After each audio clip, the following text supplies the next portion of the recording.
We have Shehran Asim saying, are you sending your kids to school or do we complete online learning till April 2021? This is a hot topic in India. Schools are closed, but exams are taking place. Parliament has opened in India, but several MPs actually tested positive. We've had a minister die this past week, a union minister, federal minister die this past week from COVID. We have Delhi's deputy chief minister in the ICU right now. So this is serious what we're talking about. What would you say on schools? Yeah, a lot of students have asked me on Twitter about trying to support their cause to cancel exams for JEET and whatnot. And I had to Google. I didn't even know what the JEET meant.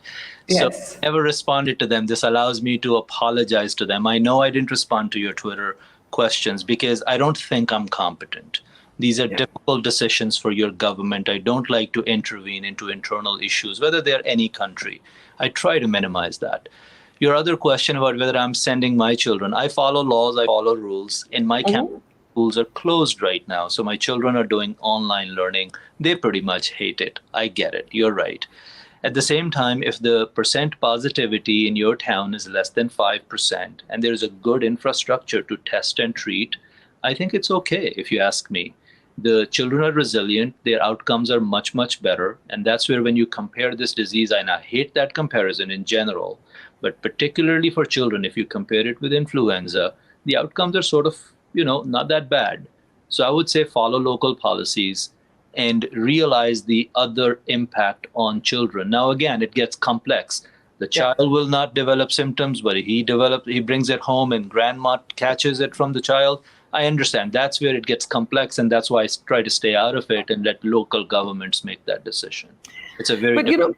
But, while not asking you to comment on any country or any government's decision, how long can we live like this? I think to me that question comes up again and again. Is it not better to find new precautions to take and get on with the business of living, get on with the business of education? Because literally, if we are not in a better position by, let's take the watershed that you've defined, April 2021, children can't remain out of school forever. There is a digital divide in our part of the world. In India, only 11% of households have access to computing devices, right?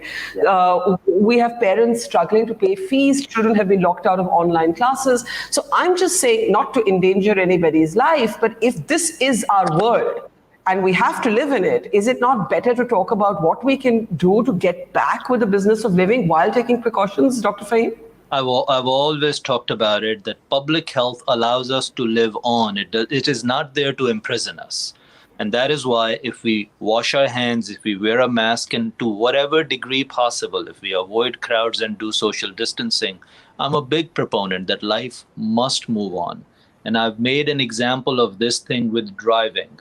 You don't let your 10-year-old, give them a key to the car.